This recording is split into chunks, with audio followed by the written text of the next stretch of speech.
Hello, viewers of Mr. Who Reviews. Today I'm reviewing the first 5 episodes of Batman Cape Crusader. And yeah, this is a new Batman cartoon by Bruce Timm, and I forget to some of the other people behind it. I think J.J. Abrams is part of the group, but I'm not 100% sure. And yeah, this is very different from some of the other Batman cartoons, and just a lot more darker and twisted.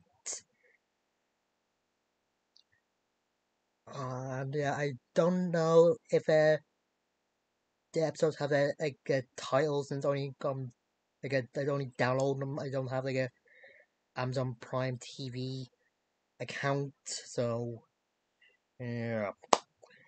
And I might forget some characters' names, so I'll probably just say their the last name or their villain name.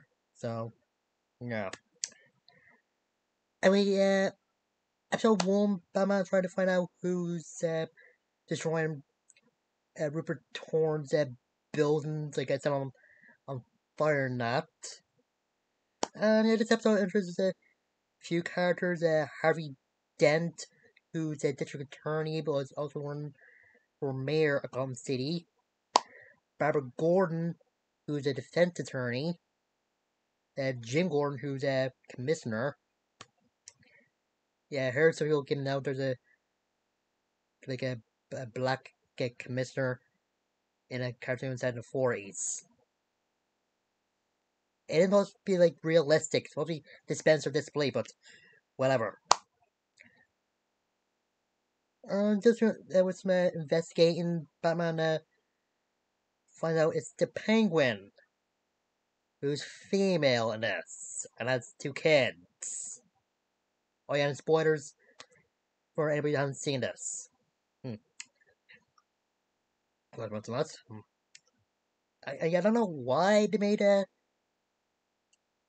Penguin female in this. Maybe just for something different, or just to get more female characters. But yeah, and that's the hosting a policeman banquet or a fundraiser on her yacht that she calls the Iceberg, or named the Iceberg.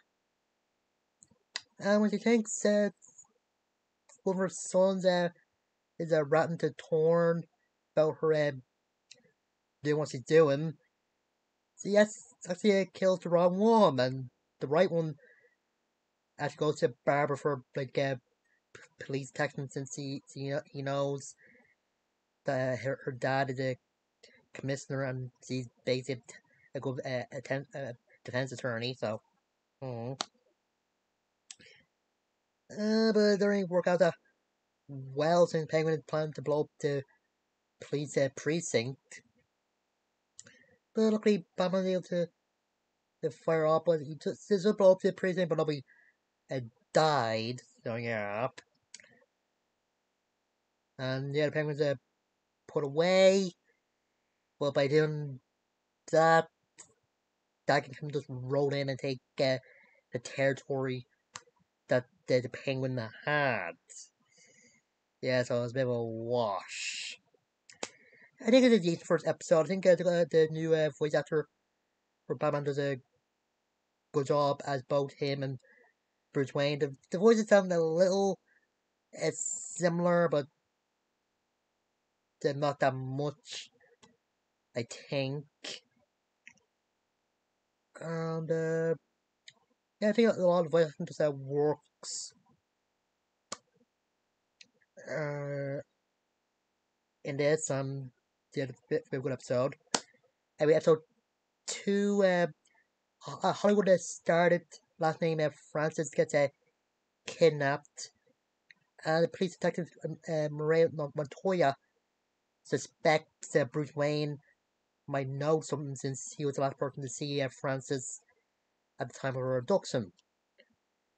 Luckily, his lawyer, Lucius Fox, was able to get him out of interrogation.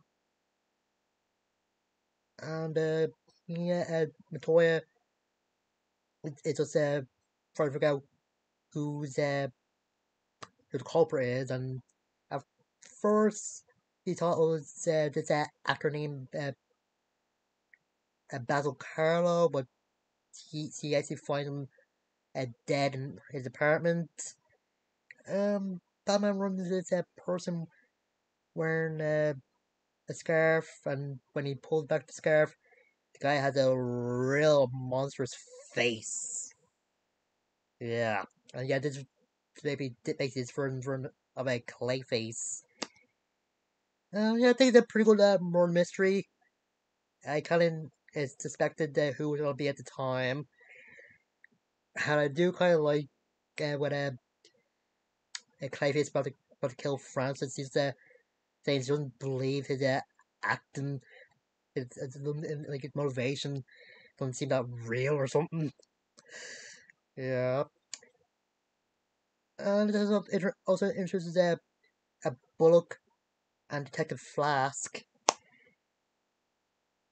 who will have more to do in episode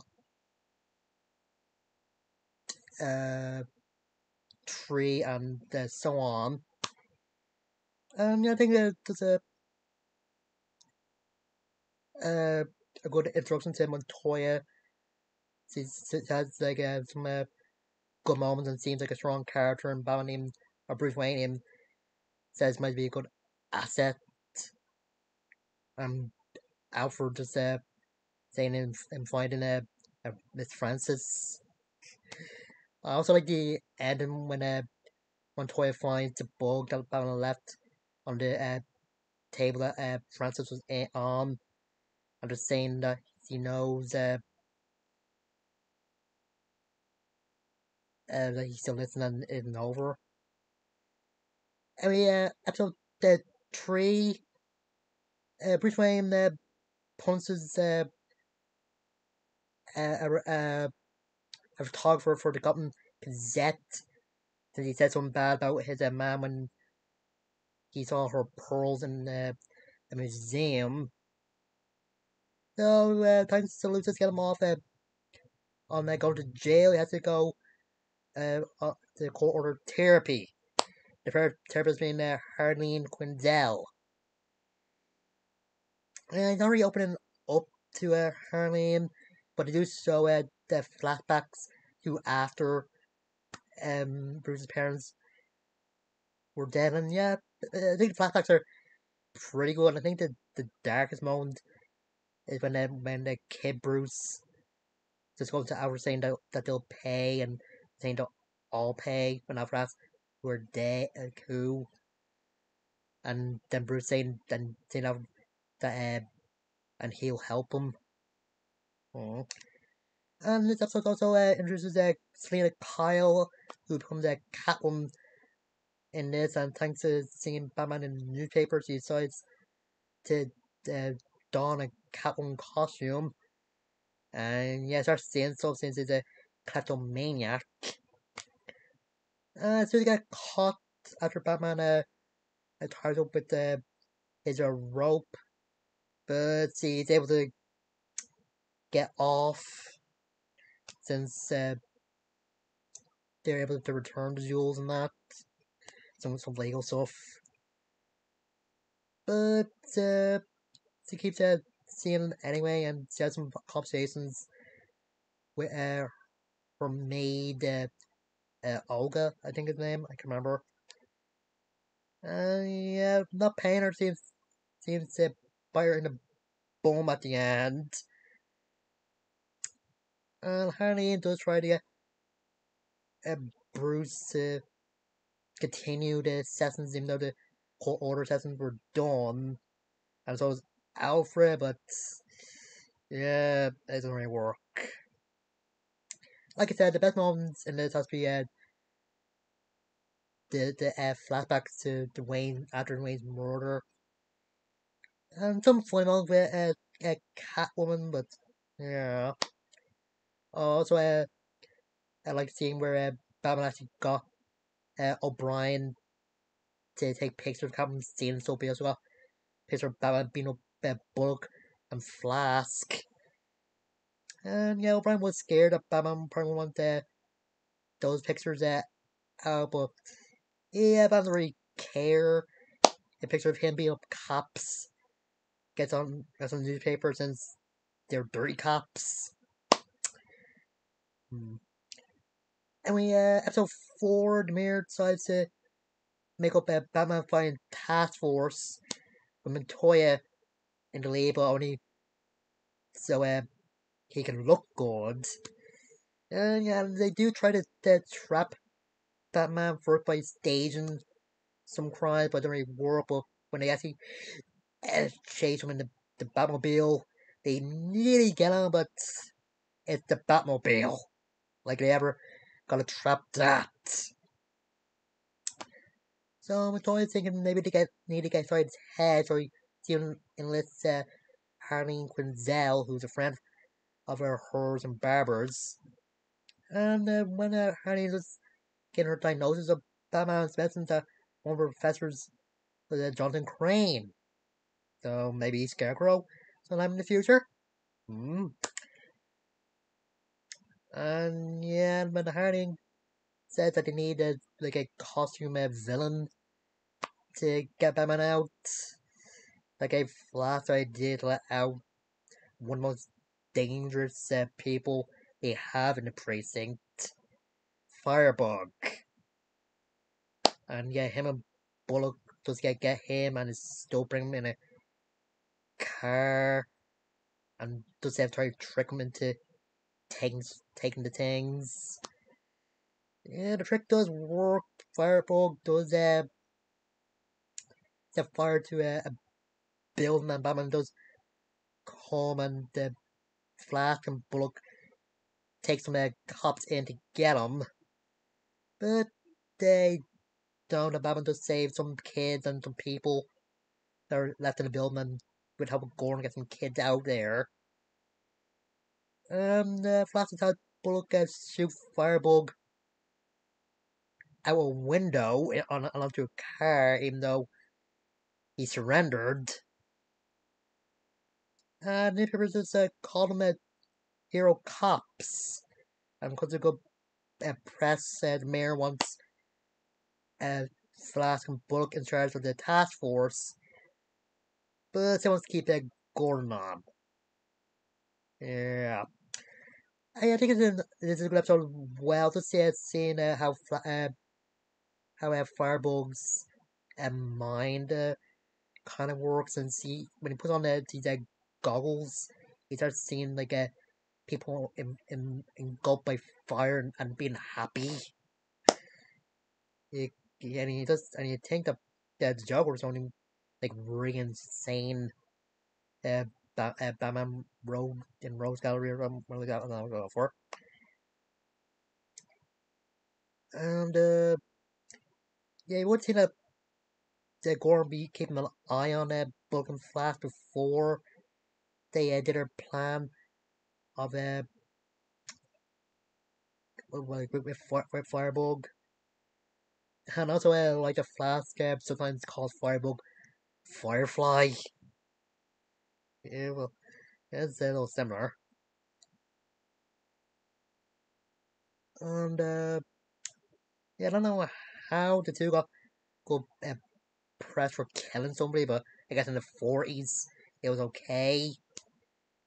And yeah, I think a bullet was going on with the thing. The thing didn't know if he like I don't know if he thought to like killing someone or letting out a really dangerous person would be a good idea, but eh, whatever.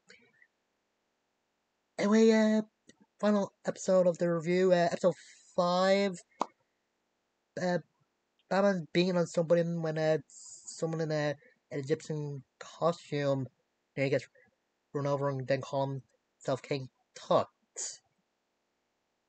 Yeah, and turned out that some older millionaires have given away all their money for some reason or another, but then there's seem like they're going off to Arkham or something.